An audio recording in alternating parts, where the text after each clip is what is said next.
For our fifth and final episode, we discuss culturally sustaining practices that support racially minoritized students across institutional designations within the community college sector. For this episode, we will hear from Dr. Vicki McGillin, resident fellow with the Gardner Institute for Excellence in Undergraduate Education, Marcus Peanort, Associate Dean for Student Affairs at Montgomery Community College's Germantown campus in Maryland, and Jameta Rogers, Director of TRIO Student Support Services at Prairie State College in Illinois. I was also joined by my colleague, Coven Georges Jr., a graduate research assistant in the Office of Community College Research and Leadership, for an insightful and engaging discussion about the important role administrators play in creating campus spaces, services, and policies that reflect the needs of racially minoritized students within the respective roles of our panelists. Let's take a listen. And welcome to our newest episode of the podcast, Culturally Sustaining Stories Across Institutional Types. To get us started today, I will allow our panelists to introduce themselves. Hello, my name is Victoria McGillin. I am a resident fellow at the Gardner Institute in Brevard, North Carolina. We are a not-for-profit organization that work with colleges and universities across the United States, helping them on teaching, learning, student success, retention, completion. All of our work focused on advancing equity, social justice, and mobility in higher education. I'm a clinical psychologist with my doctorate from Michigan State University and have served as a faculty member and academic leader on both public and private colleges and universities. I retired, or thought I had retired, after serving as provost at Audubon University in Ohio. Prior to that, I had served as vice president for academic affairs and dean of the faculty at Linfield College in Oregon. And I've served as the associate provost at Texas Women's University in Texas. I've had the experience of working at both large urban institutions and small rural colleges. And my work at the Gardner Institute has focused on assisting institutions improve the academic success, retention, and completion of their students, most recently with cohorts of small and rural colleges. And so I've been asked to speak in particular about the experience of the rural colleges. In our work, we guide institutions in the creation of a diverse representative task force to examine evidence disaggregated by race, gender, Pell eligibility, first gen, all of those, and coach their teams through the development of their own institutional plan and the implementation of the plan to address student success. I'm not a product of rural cultures, but I have lived in rural locations in most of my adult life. And I feel that most of my interest in working with both diverse minoritized populations and working with the rural colleges comes from my own research experience in the exploration of the concept of resilience. And when I'm thinking about resilience, I think both personally and professionally about something that's more than grit, more than growth mindset, more than the internal factors, but it has to include the external support systems that are available to enable students to access the skills and the talents they need to develop in order to be able to succeed. So I'm eager to engage in this conversation today, hopefully with those perspectives in mind. Hi. This is Marcus Peanort. I am the Associate Dean of Student Affairs at the Germantown campus of Montgomery College, which is in Montgomery County, Maryland, right outside of Washington, D.C. Thank you for the invitation to participate in this conversation. My institution is a large, comprehensive, multi-campus community college. We have an unduplicated annual enrollment of about 54,000 students, about 31,000 of which are credit students in fiscal year 2018. So in my role as Associate Dean of Student Affairs, I chair our campus behavioral intervention team, and I also adjudicate student code of conduct violations, and then I support the various departments within our college-wide access unit from what we call our Raptor Central, where is our entry point for incoming students and also continuing students to get services, and our phone line, our assessment centers, our recruitment office, as well as the Germantown campus counseling and advising faculty and staff that support students with the academic advising piece. Good afternoon. Thank you for the opportunity to share my thoughts on this pertinent topic. My name is Jameta Rogers, and I currently serve as the Director of TRIO Student Support Services at Prairie State College in Chicago Heights, Illinois. Chicago Heights is in the Southland, Chicagoland area. It's kind of urban area. I am a first generation low income student survivor. So I am a TRIO Student Support Services alum. I've been in TRIO over 20 years. Over that time, I've worked with pre-college programs, helping parents and students understand the college process. I've taught college success courses. I've served as a director of dual credit, helping students to explore college at an early time while still supported by their parents. And now we're serving them, helping them to be successful at the level of college. Student Support Services has been around over 50 years. It's part of the Higher Ed Act of 1965. It's one of the original TRIO programs. I'm one of the first people in my family to pursue a terminal degree. So continuing on in that low-income first-generation steed. Thank you again for having me. All right.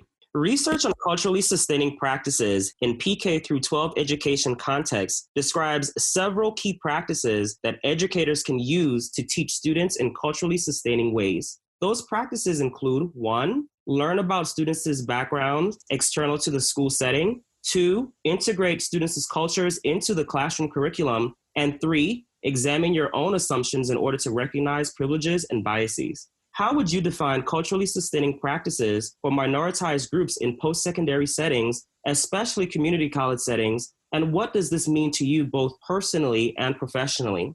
And then as a follow-up, we wanted to know, are there any practices that you would like to add based on your experiences working with students from minoritized groups? Great question. This is Vicki McGillin.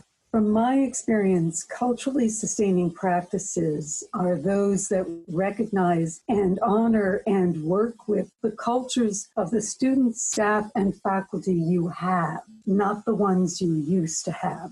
They involve recognizing the diversity of those cultures, how they've changed, and how that's impacting both students' lives and the lives of their families and their communities. And I think in particular about models that strongly understand the nature of the students' larger community, the community they come from, their family communities, their cultural communities. And in my mind, this impacts the dynamics both inside the classroom and outside. This is about both classroom pedagogic approaches that engage students most actively and most deeply in an environment that is sensitive and aware of their cultural differences, and as a whole set of cultural and campus experiences that are supportive of the students as well as their families' experiences. It's also about equity in outcomes, particularly when you recognize how grossly disproportionate those outcomes are for minoritized populations. We see this most significantly with a lot of the colleges and universities that we have worked with, whether it's looking at DFW and incomplete rates in the gateway courses, what happens in those critical gateway experiences where minoritized populations are the ones that are least capable of successfully transitioning through the courses that will literally define their future in the classroom. And we see it as well in campus retention initiatives that are based upon 20th century models that are very much modeled on a white middle class notion that college is about separating the student from their family and culture and launching them out into the wider world on their own, rather than recognizing the ways in which they are embedded. When I think about culturally sustaining practices, I think about practices that I would want to see added. The more that we can do that truly recognize the cultures and the families that our students come from, and think about the ways in which we can and should be engaging and making them a part of the students' experience throughout their college experience, that actually prior to their admission, to the extent that we can begin those encounters with the students and their communities as far back as middle school, I think we'll have a far greater chance of ultimately achieving better outcomes, particularly for minoritized populations. And this is Marcus. Actually, I'm going to start with the second part of that question about adding practices, because I think it dovetails nicely with what was just said previously in terms of the community piece. And one practice that my institution implements that I think speaks to this cultural sustaining practice is our community engagement centers. I do not, in my capacity, work directly with them, but I know about the work that they do, and they're located throughout Montgomery County in Maryland. Like I said, we're like right on the edge of DC up into the border in Frederick County. We're a pretty large county, but DC these community engagement centers kind of bring our institution into the communities. I mean, we are community colleges, right? So we're already housed there, but physically our campuses aren't everywhere. So these community engagement centers are kind of an extension of our campuses. They're designed to empower students and county residents by connecting those in underserved and underrepresented communities with the college.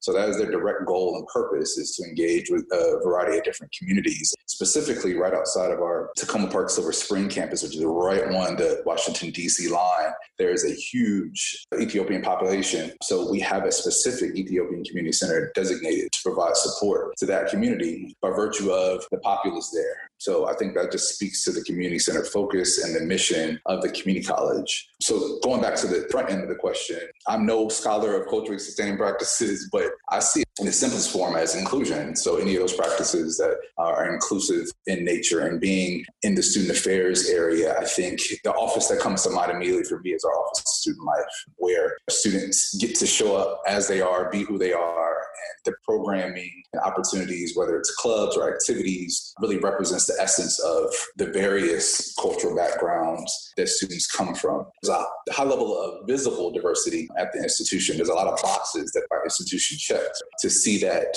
be displayed through the programming that the students are allowed to do, and free reign is great. So I just find it to be that inclusive spirit at the institution that feeds into the culturally sustaining practices, even for myself as a professional. The ability to engage with other people that look like me and identify as a Black African-American male. So to be able to engage with other people within my institution that look like me, I've had similar experiences, either lived experiences growing up or also work experiences. It's just a great opportunity to keep rejuvenating me and allowing me to recenter and focus on the work of supporting our students.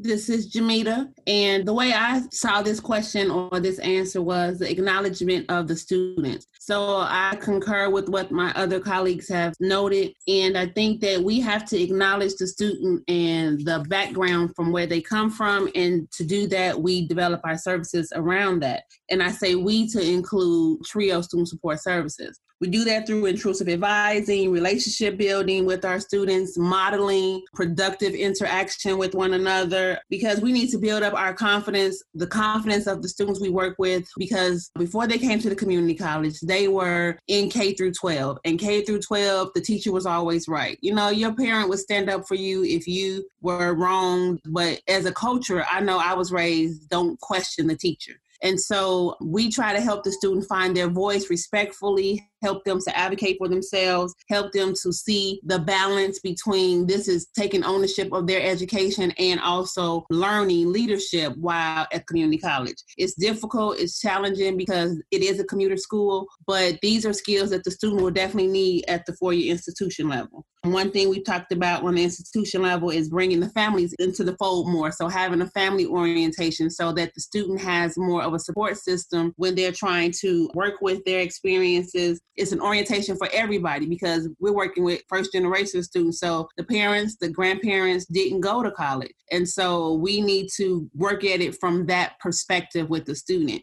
Professionally, the way I do that is I hire staff who look like the students. It's my intent to hire staff who are passionate about empowering our students to find their voice, to be comfortable with themselves, to navigate the systems that our college uses so that they can go on, because the goal of TRIO Student Support Services is that the student goes on to a four-year institution. And so we're equipping them all along the way. We try to present a positive Black family. We serve a high population of African-American students. Something that my staff and I talk about all the time is being able for them to see that, hey, you know, we're married, we have significant relationships, and we want them to see how that plays out, or how it complicates life, or how it complements life when you're trying to pursue an education. These are things that they haven't seen at home, but it will benefit them along the way because it helps them to see, hey, if they did it, I can do it. We want them to see that we are from the same backgrounds as them, but also we have been successful in our pursuits.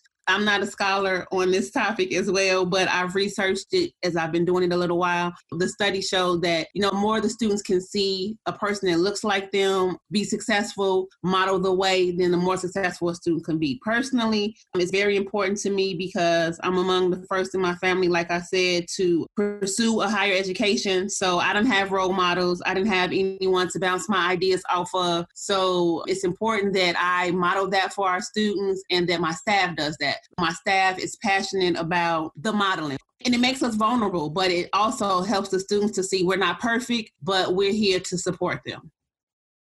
This is off to a great start. So our next question, can you describe your institutional type, for example, rural, minority serving, tribal college, what have you, along with the most rewarding experience that you've had when providing culturally sustaining practices at your respective institutions? What was this experience like and how was it rewarding for you? Were there any challenges that existed when trying to support these communities of students? I want to begin by differentiating between rural college students and rural colleges. Basically, 1 in 6 students are in rural schools, whereas only 3 out of 10 rural students have an associate's degree or higher.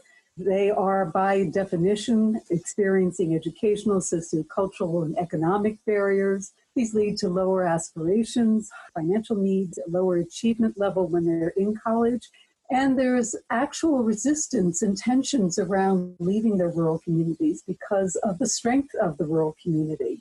This all gets exacerbated for marginalized populations and students of color in general, who are even less likely to attend. Rural colleges, however, I'm speaking here about, for the most part, small institutions. They are located in areas of under 25,000 residents or fewer. They tend to fall into 2 large clusters. One is a group of institutions that, for the most part, were formed in the late 19th and early 20th century, predominantly religiously affiliated, church-related schools that were shaped by immigrant farming communities to serve the children of those farming communities. We also see HBCUs and tribal colleges that were set up specifically to address the needs of their immediate communities. You do tend to see some north-south divisions in terms of the number of minoritized students in those institutions. The second cluster are community colleges that were set up in the educational deserts, frequently located in rural parts of the United States, and set up to address workforce needs, particularly when the rural community, the rural economy started collapsing and the idea of a good job not requiring a college degree right out of high school was no longer a given, living in those rural communities. We see there as well a north-south division in terms of the schools tending to reflect the nature of their surrounding communities in terms of representation of minoritized populations. One thing these schools share, whether they're independent, church-affiliated schools or community colleges in rural settings, is that they're institutions at risk. Their enrollments have all been slipping over the last 10 to 15 years or so.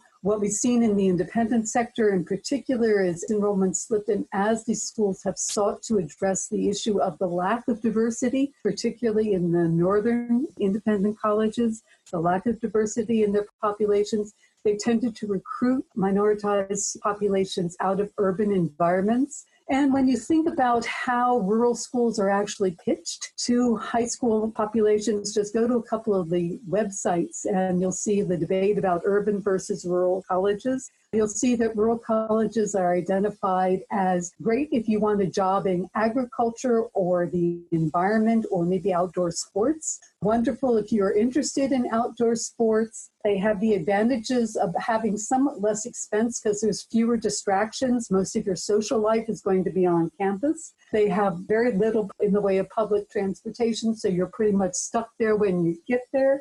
And fewer opportunities in terms of internships, employment, etc. It's not surprising that this is not exactly sounding like an exciting location, particularly for students coming out of urban environments. It's also not necessarily so exciting for students coming out of a rural environment if they're not seeking employment in the agribusiness area, looking for environmental jobs, etc. That's one of the reasons we see their enrollment slipping. When I think about the best experience I've had in working with a minoritized population, I had the advantage in one rural college of working with a group of students that came in one of the earliest of the Posse Foundation collaborations between that institution and Posse New York. I saw the power of bringing in cohorts of students, linking them with a mentor right up front while still in high school. I also saw the power of their work with the campus communities to actually change the communities, to understand that it wasn't our job to acclimate these urban minoritized populations to a white, middle-class, rural kind of community and economy, but that it was our responsibility to actually change ourselves as a community. And I saw the way in which they worked with their posse retreats that they would hold on campus to help the community grow year after year with more and more people involved in the process of becoming something other than a classic PWI culture. Really changing experientially that institutional culture. It was personally involving, personally engaging for me when I began with that with the first Posse cohort at my institution. The challenges are, how do you replicate the Posse Foundation outside of offering 100% scholarships to students and building an institutional culture that is willing to take on changing themselves, not just changing the complexion of some of the students whom they enroll? Montgomery College is designated as a minority-serving institution by the U.S. Department of Education, and specifically we're designated as an Asian American, Native American, Pacific Islander serving institution. We have an enrollment of greater than 10% of Asian American, Native American, Pacific Islander students. And this is unofficial, but I'm going to say it anyway. I think, considering our enrollment of Latino students in the growing county demographic, I would say unofficially that we are probably an emerging Hispanic serving institution. Even though we have those designators, I don't necessarily hear them used as much within our institutional community in terms of us being a minority serving institution. And I think because we have so much visual diversity, I think people sometimes just take it for granted. I think another interesting thing, because of where we're located, we have a large population of international students, and our institution loves to talk about that. I've been at Montgomery College for 15 years, and it's grown, obviously, in that time. And I think it's anywhere between 160 to 170 plus countries are represented at our institution. We have students from all over, and I think it's by virtue of our location to Washington, D.C. If I could, two experiences I think jump out at me the most. And one was early on when I first came to the institution in terms of engaging in Black History Month programming. It was something that did not exist when I had come to the institution, or if it did, it's kind of here or there. So I had the opportunity to pull together not only with faculty and staff, but with students, a month of activities. Greatest point, we would have activities every day throughout the month of February designated as Black History Month activities and events. I just found it rewarding because it was really just meeting with people, developing this grassroots effort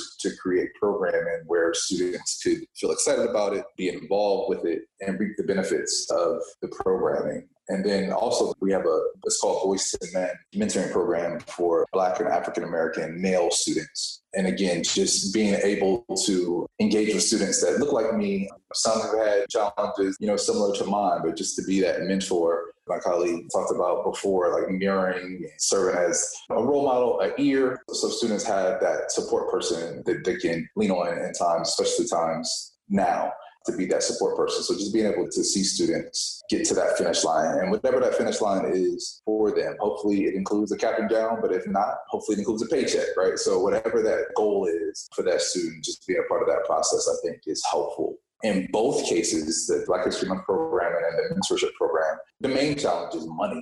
There was no finances, no budget dedicated to the programming efforts. And it was going to our campus vice president and provost, going to the president's office, asking for money for programming, to bring speakers and to have publications for the programming. Even for the mentoring program, there was a former senior vice president of student affairs that helped get a grant. But, I think we all know grants tend to run out at some point in time. Then you re-up, but at some point, sometimes the money just goes. And then what does that say if you have to keep grant after grant after grant and not be a line item in the budget? those financial challenges have been an issue, and now even more so with our mentorship programs and efforts specifically designated for Black and African American male students. Our president is looking to dedicate funds. She's asked our advancement area to look at funds solely for this purpose because it is an area that she knows the college needs to focus on even more. And then lastly, I think one of the challenges with the mentorship program is this difference between our African-American students who are native to the U.S., born here, versus our students who may be from elsewhere, who tend to academically excel. They just have different challenges from a cultural standpoint, versus our native-born, if you will, African-American students just struggle in different ways, and just trying to make that connection with those students who, in some ways, even though they may look similar, their experiences are different. So just trying to acknowledge and seeing students for who they are, as was mentioned in a previous comment. Prairie State is a public 2-year institution. We are a minority serving institution where 80% of who we serve are minority students. We have been categorized as a PBI, so a predominantly Black institution. We are a burgeoning HSI, Hispanic serving institution. And one of the things that we have done on campus to continue the thought of helping students along on their journey is we have a TRIO club that is a sprout out of the TRIO participants. And so I mentor them and help them. I'm the advisor for that club. And so that has been a joy for me serving as their advisor. And some of the things that we've done to support their time on campus or their experience in this arena is we have had real talks with that TRIO club, and the Black Student Union have co-sponsored. That was this year. It was topics that the students chose, and you wouldn't think that they would be so happy or to sit around and chat, but they want that space. They want the space that's carved out for them to share their experiences and learn from others. That has been rewarding to me. It's been a challenge to get participation. I think my colleague mentioned about funding. The good thing about this particular endeavor is that it didn't cost much. It just cost our time, and it cost the setup. You know, we really needed to make a safe space for students. We couldn't go too deep into some of the topics that they wanted to, as they were psychologically based, and we needed to have therapists or professionals there to address the concerns that students brought up. But it's been a great community builder for our students, because students of color, any student of color, Latinos or African American, they need somewhere where they can get together with each other, talk about their experience, learn, and we're trying to provide that for them. That's one of my greatest experiences, because I want to be able to pass leadership on to my students, and I want them to be able to get the idea of reaching back and helping another student and helping themselves in the process, seeing how it is for them to express themselves, talk about their experiences, and learn from them. All right. So for our next question, how are culturally sustaining practices reflected on your campuses on a daily basis? Are there any offices or departments in particular that are modeling these practices most effectively? How so? And as a follow-up, could you also provide some examples of how you are implementing guided pathways or similar frameworks on your campuses using culturally sustaining practices? I'm going to respond from the perspective of the rural campuses that we have worked with and some of the lessons learned in some of the work we do. The most critical lesson, and this applies across all the processes we do at the Gardner Institute, has been the understanding that retention, completion, student success is the responsibility of the entire institution. It doesn't belong in one office or one department. And teams that are engaged in doing strategic planning to address inequities and higher educational outcomes have to reflect that. So they have to draw from academic affairs, student success, institutional research, enrollment management, coaches, residential life. They all have to be reflected on these teams if the intent is to produce a plan that would reflect the full needs of the institution. Secondly, evidence is absolutely critical. If you're hoping to do something that is going to change the institution, It is critical that it be based on your institutional evidence. And that evidence you need to be able to get access to on a daily basis. We find that in the work that we're doing, whether it's working with teams of faculty and staff on transforming gateway courses or with institutions planning student success initiatives, that by disaggregating their retention and graduation or DFW incomplete grades by race or ethnicity or Pell, et cetera, you see the outcomes of your current practices, and it becomes very, very, very difficult to justify continuing to doing what you're doing and to imply that it is somehow all about just a meritocracy.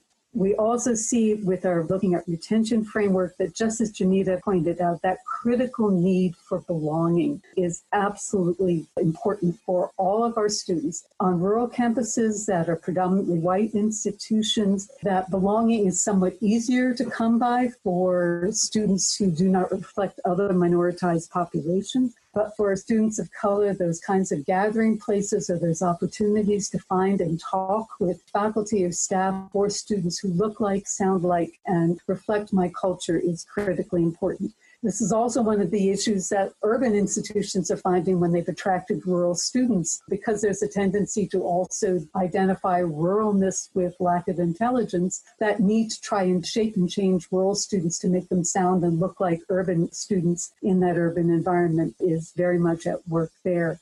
So any initiatives that are culturally sensitive, that truly understand the nature of creating a climate that supports the diversity of your student populations is tremendously important if you're going to want to be able to get a dent in that. And finally, when we're talking about teaching and learning, we have found through our Teaching and Learning Academy and our Gateways to Completion work with institutions that using a course transformation framework that is embedded in culturally informed pedagogies that recognize that this has to be both personal, cultural, and impactful for students is critically important if you're really wanting to transform the kind of work you're doing on a daily basis. One of the advantages of rural institutions is that they're small. And so there is that possibility and the potential to often turn around things on a relatively quick basis. That ability to implement more active and engaged pedagogies that let students be more who they are in the classroom can produce very dramatic effects even within a single semester.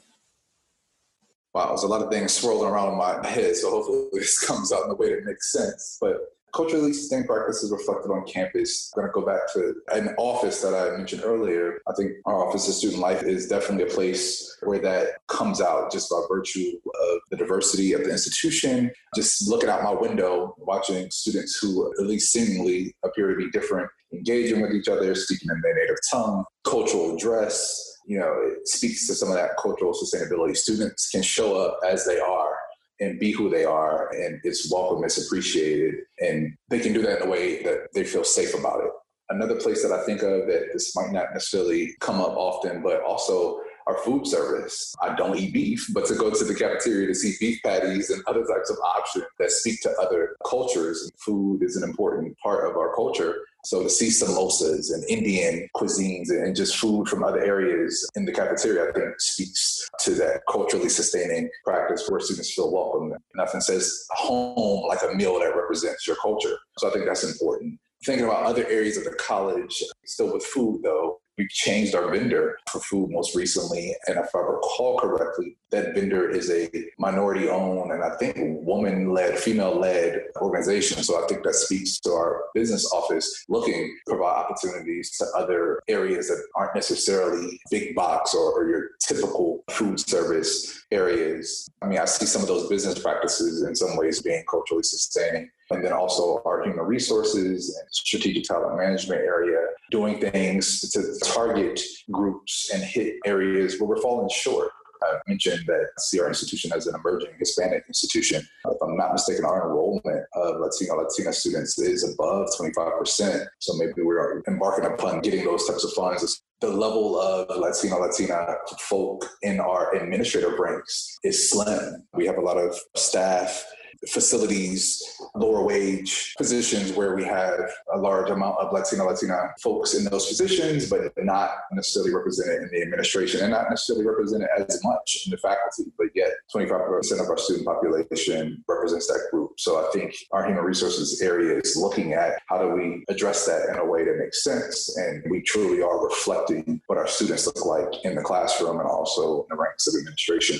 Another one that I would probably shout out is my president's office. So my president is Dr. Darian Pollard, and I think just who she is as an individual, but also in her role as president, is a great model. And she encourages the college community, particularly our faculty, staff, and administrators, to engage in culturally sustaining practices. I'm not sure when she brought this term to the college community, I mean, at least probably 5 or 6 years ago, but she started using this term, radical inclusion. And it really was a call to action to the college to consider how we're ensuring all students feel welcome. This may have been around the whole DACA conversations, the Deferred Action for Childhood Arrivals legislation, and all those conversations. I feel like that term and that phrase really lit a fire under many of faculty and staff and administrators at the institution to do more, to have great conversations about inclusion and diversity and all that, but moving more towards action and doing things that ensures that all students, faculty, and staff feel welcome at the institution. So I think, again, by virtue of who she is, a very charismatic, transformational leader, to see that message be consistent through her tenure at the institution speaks volumes. And even more so, our board of trustees put a public statement out saying they embrace the radical inclusion. Our county executive, who's a leader in my immediate community and area, was also involved. The county is embracing this idea of radical inclusion. So just to see that, to be a part of it, I think speaks to the culturally sustaining practices that exist within the institution, but also throughout the county government. We don't have many culturally sustaining practices at our institutional level on our campus. Sad to say, with us being such a high servant, underrepresented student population, similar to my colleague, we don't have a lot of people that look like the students in the higher ranks. But about a year ago, we hired a VP of Student Affairs who is helping us right the ship where we are more student focused. His name is Dr. Michael Anthony. He has a broad experience with students, working with them and serving students of color. And so he's been helpful to help us to do that going forward. We have a Male Success Initiative. So we have that on campus. We partner with them. We have Latinx Outreach, and they have an All Latin Alliance. We work with them closely to help do more modeling, as I talked about earlier, and intrusive advising for our students. We do workshops. With Dr. Anthony coming on board, he created an Office of Equity and Inclusion. So like-minded people can come together. So we come together with MSI, Latinx Outreach, and Disability Services, and we all talk about the Military Affairs Division. All of us come together and talk about how we can better serve students and some of the challenges that students can face. So we're not at Guided Pathways, we're developing it, but we still use the intrusive advising model and the modeling, and we show them how to be successful through the workshops that we conduct with students. Similarly, our Guided Pathways has not taken off as of yet. We are ATD, Achieving the Dream School, and I believe the Guided Pathways piece is a part of one of the things we're working on, amongst many other things. There's a Start Smart initiative, there's scheduling going on, which are all, in my mind, part of the Guided Pathways effort. I think that question is great, to be honest, about what culturally sustaining practices are part of those efforts. Honestly, I'm going to take that back to my institution, if I'm being honest, to see how that's being considered. I think Academic Affairs has its own master plan. Some of what they're doing in terms of embedded coaches and all these support efforts. We have something called Achieving the Promise Academy, where part-time faculty members are assigned to certain classes and to students to help support them. I mean, it goes back to another question about culturally sustaining practices or getting to know your students outside of the classroom. And I think a big part of that is understanding the home environment students are living in, any academic deficiencies, not to many individual students' fault, but just academic deficiencies they've experienced through their educational pipeline,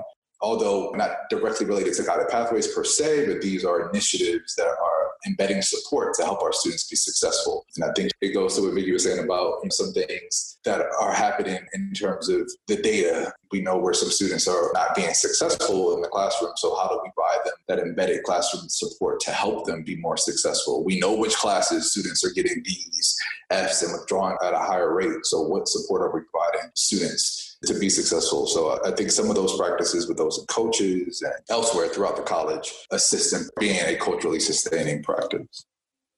All right, our next question. At your institutions, do you embed culturally sustaining practices into your daily scope of work for students with intersecting social or cultural identities? For example, being Latina or Latinx, low income, differently abled, and LGBTQ and other identities. If so, can you describe what that looks like for our listeners?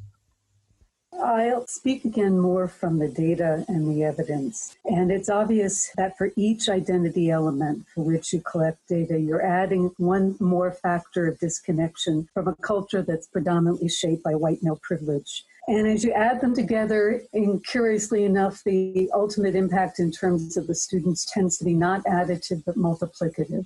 The more intersectionality that there is, the higher the risk there can be for students, but the higher the vulnerability for students in an environment that's not responsive to them. The good news from what we have seen in our work with small rural campuses is that when you do work on increasing cultural sensitivity and education for all the faculty and staff, the impact can be fairly significant. These are campuses that, because of their size, don't have the ability to be able to hire individuals who look and sound like every possible identity combination, nor can they potentially create programs that are multiple programs for all of the possible intersectionalities. But when you have done a good job of professional development for your faculty and your staff, helping to create a community that sees itself as responsive to the individual student, to the individual learner, then it becomes possible to tweak for each individual student a response that best fits their known needs, rather than necessarily creating a separate program, which isn't going to be possible on a small campus. In fact, in many of these campuses, there may only be one person who has equity or diversity in their title, is in this case potentially the advantage, because all students have at least one place they know they can go to. However, it's not a panacea. The most they can do, and the best that they can often do, is just ensuring that all places on campus, as much as possible, are places where students can feel significant.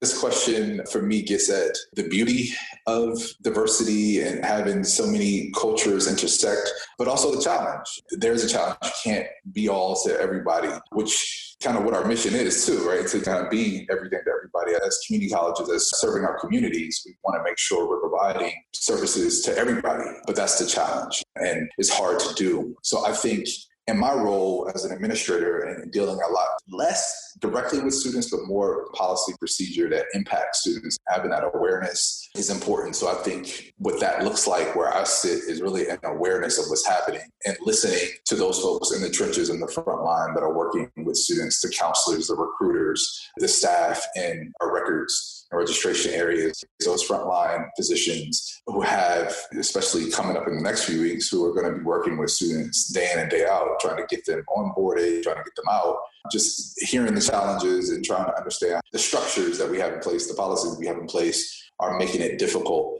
for students to navigate, but also difficult for faculty and staff to navigate as well. That is just always going to be a challenge, but just that personal awareness of the challenges that exist and then being able to move from just, yeah, I see it and understand it, to taking some action. Like even with the whole COVID-19 pandemic, just the nimbleness that the institution has shown in the past 2.5 months almost far exceeds what I had seen in the past 15 years, to be quite honest. The speed at which things had to change and move to support our students and faculty and staff was amazing.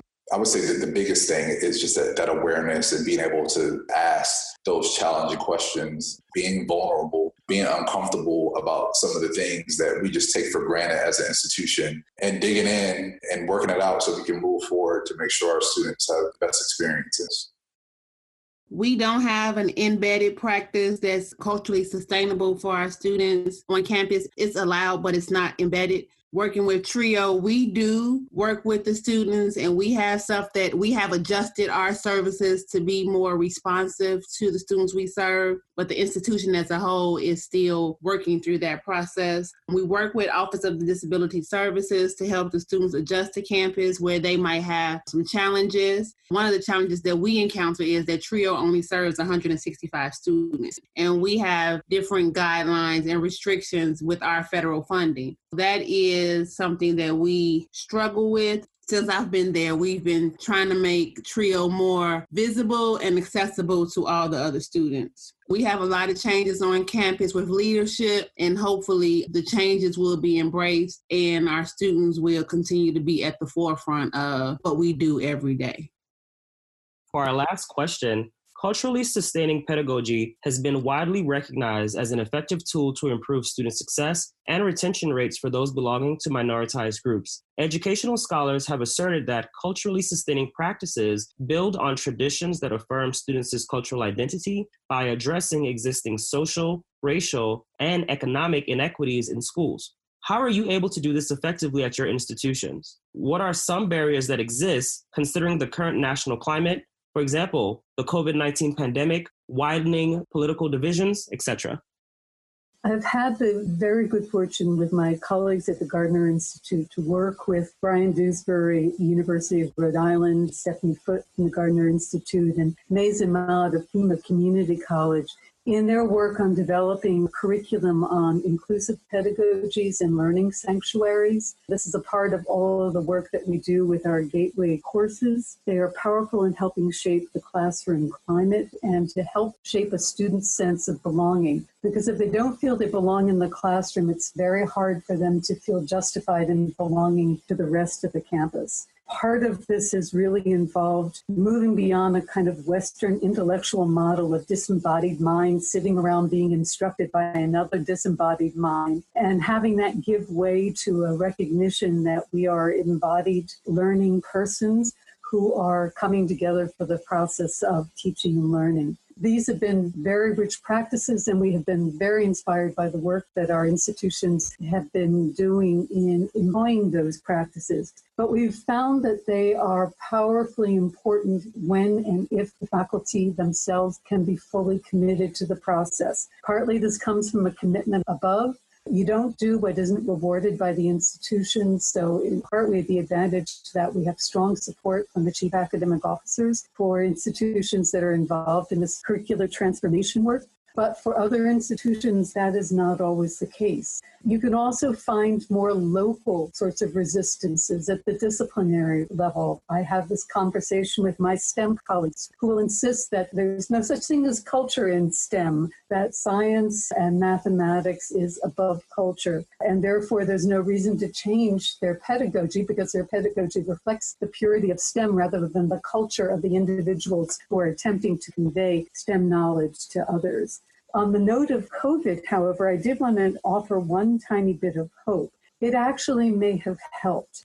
Any of you had the opportunity to attend the multitudes of workshops that were happening free and online for any faculty member trying to learn how to do this work online for the very first time. And if there was any message that was consistent, it was that both faculty needed to be informed about trauma-informed teaching and learning, but they also needed, above all else, to teach with grace, as if this were a new concept that didn't need to belong in a faculty member's repertoire prior to the appearance of COVID. To understand that their students were having lives out there, that they were dealing with those lives, that they were dealing with the COVID pandemic, as well as everything else that was going on and wrong with their lives. And so as they thought about their teaching and learning, to take the step back and consider what was most important for students to learn at this point in time, and to consider how best those students could learn, particularly in an online or an otherwise remote delivered approach.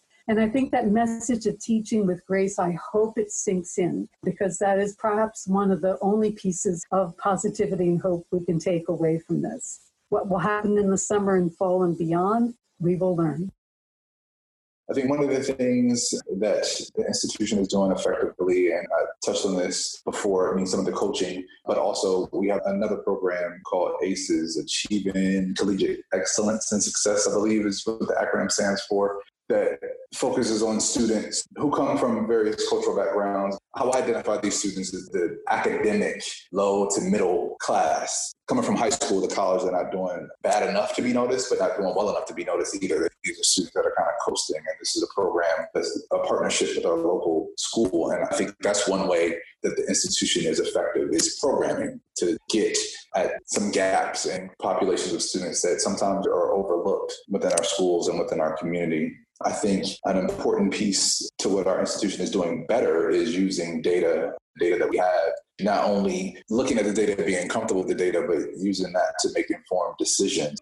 Probably in the past 3 to 4 years, maybe a little bit longer, our institution started disaggregating data and looking at the performance, particularly of our Black and Brown or Latina students, and focusing on those disparities and what we should be doing differently to fill in those gaps. Our graduation rate was not where it should be either, but just kind of the assumption that, this group is not doing well, this group is doing better, but how do we put some things in place to turn that around? I think joining the ATD network has helped with that, and just refocusing on the data is important. From the academic standpoint, and similar to what Vicki was saying, in that STEM area, one barrier for faculty and the academic side is that academic freedom is what I heard when she was talking, that faculty members have the right to teach their classes the way they want to. Although that could be a barrier, academic freedom, in some ways it should be a part of the process of evaluation. Faculty members should be encouraged to think about how they can bring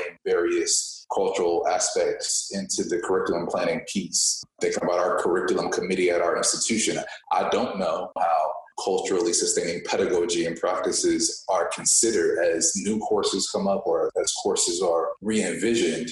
If it's not, it should be. As a part of that radical inclusion mantra, that should be something considered. But nonetheless, I think that academic freedom could probably be seen as a barrier.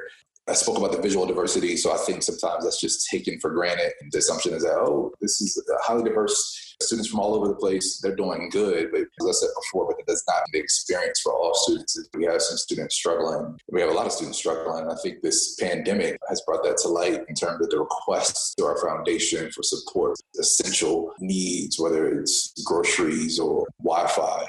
I think there's been some articles written and things published about students getting to campus somehow so they can access Wi-Fi. So there's still disparities, at least where I'm located, you assume, because I'm in a highly affluent and highly educated county. I think there's some things that are just taken for granted and some things that are assumed. But if anything, this pandemic has brought to light that there are some students who have gaps that need to be filled in order to be successful. There's been some federal support to support some, but it won't support all. And all don't necessarily ask for what they need to. So it'll be interesting to see how things persist. And this conversation on culturally sustaining practices goes forward. How we have to think about how we do our day-to-day work is going to change, and how we look at some of the work we're doing in the space of culturally sustaining pedagogy and practices will likely either be amplified or might have to change in some way.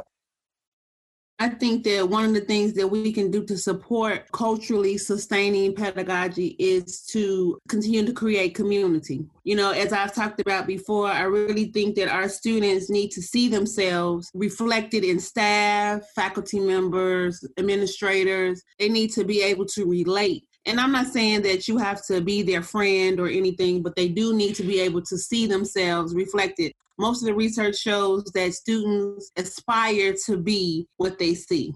And that starts at a very early age. When we're dealing with students who attend community college, they have already been dealt some blows in life. They wanted to go to a 4-year. They didn't go for whatever reason, whether it was financial or family obligation. And so we need to, at the community college, be able to still give them an experience and a life lesson, but also let them be able to express and learn and grow. Creating that community helps them to do that. So in partnership with the other offices I talked about before, the MSI, Disability Services, Latinx Outreach, We form a circle around our students and kind of bounce them back and forth between us. If I'm not connecting with the student, one of them may connect, have a deeper connection. So we really work on creating community, but also accountability for our students. That's a big thing in our community, where if people don't notice I'm gone, then I'm just gone. But once you develop a relationship and a kind of, I know you're here. So if you're missing, I'm going to ask about you. The students appreciate that. It helps them. It helps with retention. It helps with all these things.